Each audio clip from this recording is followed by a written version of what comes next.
നീ അവിടെ നീങ്ങിരിക്കെ. താങ്ക്സ്. ഞാൻ പറയുന്നത് പോലെ നീ കേട്ടാ മതി. ഇരിക്കെ എല്ലാരും ഇരിക്കെ. ഇങ്ങോട്ട് വന്നേ? നമ്മളുടെ ക്ലാസ് ടീച്ചറോ? ക്ലാസ് ടീച്ചറോ? എല്ലാരും 5-ന്ന് ജയിച്ച് 6ലേക്ക് എത്തി അല്ലേ? ആദ്യ ദിവസം പാഠം വേണ്ട. നിങ്ങളെ ഞാൻ പഠിപ്പിച്ചിട്ടില്ലാത്തതുകൊണ്ട് അവരവരുടെ പേര് അച്ഛന്റെ അമ്മയുടെയും പേരും പറ. എന്നാ താമസിപ്പിക്കണ്ട, കുട്ടി പറയേ.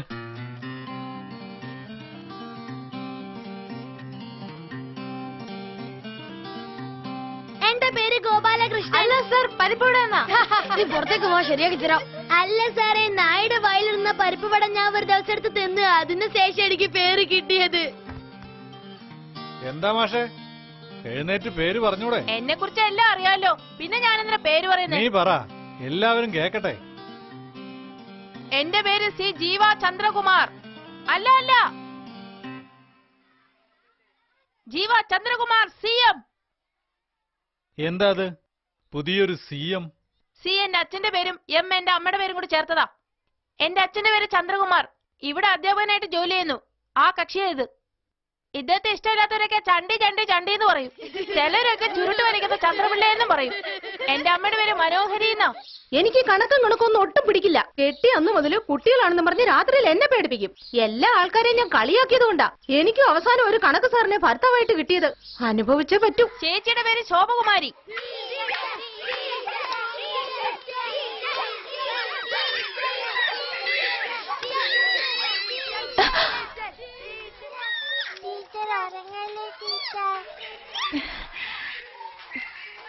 വായാടി ടീച്ചറാ. ചെരുപ്പൂരി അടിക്കും. അമ്മ ഇത് കണ്ടില്ലേ അമ്മേ? വായാടി ടീച്ചർ എന്ന് വിളിക്കുന്നത്. ഇതെന്റെ മുറപ്പെണ്ണ, അമ്മാവന്റെ മോളാ. അതൊന്നും ഇവിടെ വേണ്ട, ഇരിക്കെ. My name is Anilkumar IAS. എനിക്ക് കളക്ടർ ആവാൻ ആഗ്രഹം. തീർച്ചയായും കളക്ടർ ആവും. My father's name is Velayudhan. Mask ഷോപ്പാ വെച്ചിരിക്കുന്നത്. മാസ്കിന്റെ ഇടയിൽ അച്ഛൻ നിന്നാൽ മാസ്ക് ഏതാ അച്ഛൻ ഏതാന്ന് അറിയില്ല. മാത്രമല്ല, കല്യാണ ദിവസം നാണിച്ചിരുന്ന എന്റെ അമ്മയെ ഒറ്റയടിക്ക് ചിരിപ്പിച്ച ആളാ. ഇടയ്ക്ക് അമ്മ പറയാറുണ്ട്. അമ്മ അവസാനമായി സന്തോഷിച്ച് ചിരിച്ച ചിരി ഇതാടാ. 12 വർഷം കഴിഞ്ഞു. ഇതാണ് എന്റെ അമ്മ മനോഹരി. ഇതാണ് അമ്മയുടെ പേര്. എന്റെ അമ്മയുടെ കൂടെ പിറന്നവർ 5 പേരാ. ഇനി അടുത്തത് ആണായിരിക്കും എന്ന് പറഞ്ഞ് പറ്റിപ്പോയി. 6ാമത്തേതോ എന്റെ അമ്മ. അവസാനം എന്തായി? എന്റെ അമ്മയ്ക്ക് മനോഹരി എന്ന് പേരിട്ട് അവസാനിപ്പിച്ചു. ഇതാണ് എന്റെ പെങ്ങള് ദേവിക. ഞങ്ങൾ 2 പേരും കൂട്ടുകാരെ പോലെയാ. ഇനി ഞങ്ങൾക്ക് ഇളയതൊന്നുണ്ട്, ഗൗതം. ബുജി എന്നാ ഞങ്ങളെ വിളിക്കുന്നത്. എന്താ മോനെ? എന്റെ ചക്കരയ്ക്കമ്മ വേറെ നിക്കർ മേടിച്ചു തരാം. ഇവൻ ആമ്പിള്ളാരെ കാണുന്നത് ഇഷ്ടമല്ല, അടിച്ചോടിക്കും. പക്ഷെ പെൺകുട്ടികളിൽ വെച്ച ജീവൻ കളയും, കിസ് വരെ കൊടുക്കും. ഇതെന്റെ ചിറ്റപ്പൻ പീതാംബരൻ. +2 വരെ പഠിച്ചിട്ടുണ്ട്. LIC ഏജന്റ് ആയിട്ട് ജോലി നോക്കുക. ഒടുക്കത്തെ ഡയലോഗാ. താടിയൊക്കെ വെച്ച് നടക്കുന്നതുകൊണ്ട് നിങ്ങൾ ഹീറോ ആണെന്നൊന്നും കരുതരുതേ. എന്റെ വീട്ടിൽ ഞാനാ ഹീറോ. അതുകൊണ്ട് ഞാൻ വളരുമെന്ന് നിങ്ങൾ വിചാരിക്കണ്ട. കഥ തീരുന്നത് വരെ ഞങ്ങൾ ഇങ്ങനെ തന്നെ ഉണ്ടാവും.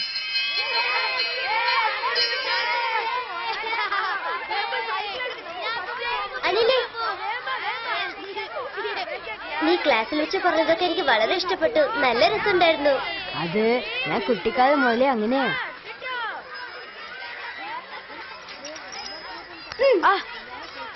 ഇപ്പൊ അടിച്ചത് 4 പേരെ മറക്കണ്ട കേട്ടോ. അപ്പഴേ എന്റെ ഓർമ്മ ഉണ്ടാവുള്ളൂ. എന്റെ സൈക്കിളിന്റെ കാലത്ത് ആരും ഊരി വിട്ടു.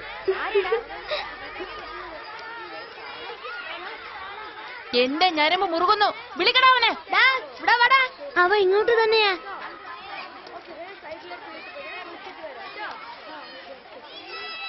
സോറി ജീവ. സോറി. ഈ ഇംഗ്ലീഷുള്ള വാക്ക് കേൾക്കുന്നതേ എനിക്ക് വെറുപ്പാ. പെൺകുട്ടികളൊക്കെ രാവിലെ ഉണ്ടായിരുന്നതുകൊണ്ട് എനിക്ക് ദേഷ്യം തോന്നിയത്. പിണക്കം പറഞ്ഞ് നമുക്ക് സുഹൃത്തുക്കളാവാവേ. എന്നോട് ഇഷ്ടമുണ്ടോ ഇല്ലയോ? എന്റെ അച്ഛൻ അധ്യാപകനാണെന്ന് പറഞ്ഞതോട് പേടിച്ചോ? പേടിക്കേണ്ട ആവശ്യമില്ല, ഞാൻ ആരോടും പറയില്ല.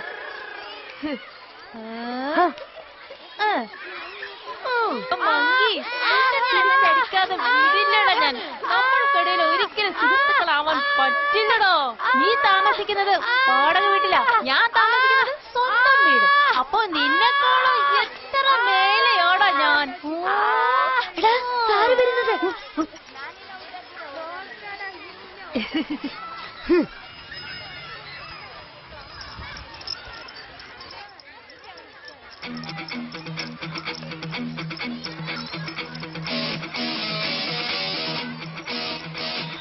എന്തുവാടേ ഇത്?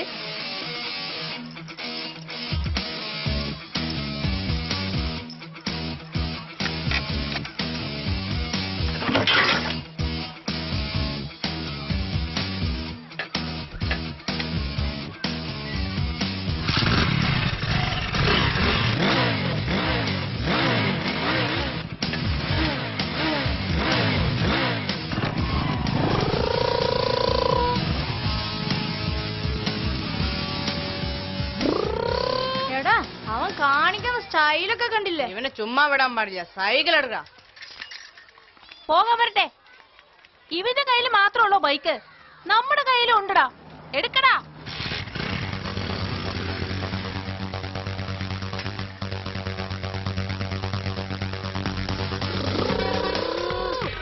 വേഗം വാടാ.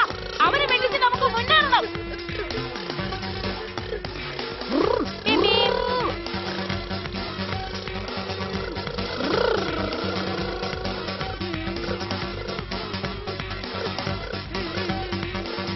ബിബി.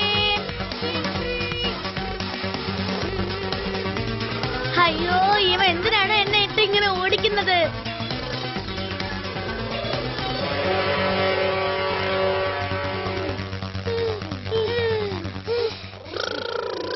അവന്റെ ബൈക്കിന് എന്തൊരു സ്പീഡാ. മനസ്സിലായി. ഇപ്പൊ ജീവ എന്തിനാ നിക്കുന്നെന്ന് അറിയാവോ? അനിലിനെ തല്ലാൻ പറ്റാത്ത ദേഷ്യ അവന്. ഇപ്പൊ കണ്ടോനെ അവന്റെ ഷർട്ട് വലിച്ചു കീറുന്നത്. ജീവ പണക്കാരനാണ്. അവന്റെ ദേഷ്യത്തിന് അവൻ ഇങ്ങനെയൊക്കെ കാണിക്കും. അയ്യോ, കാശ് എടുക്കുമെന്ന് വിചാരിച്ചോ? ഡാ പോടാ അങ്ങോട്ട്. അവൻ കാശ് എടുക്കില്ല. അതാണ് ജീവിയുടെ സ്റ്റൈല്. ഞാൻ പറഞ്ഞത് ശരിയല്ലേ? ജീവ, നമുക്ക് ഈ പൈസ കൊണ്ട് സാമിക്കിടാം. അവൻ നമ്മളുടെ വിരലിന്റെ സൈസ് ഇല്ല. വിട്ടുകാല ജീവ. നീ ഊതി അവന് താങ്ങാൻ പറ്റൂല. എവിടെ പോകാൻ പോന്ന്?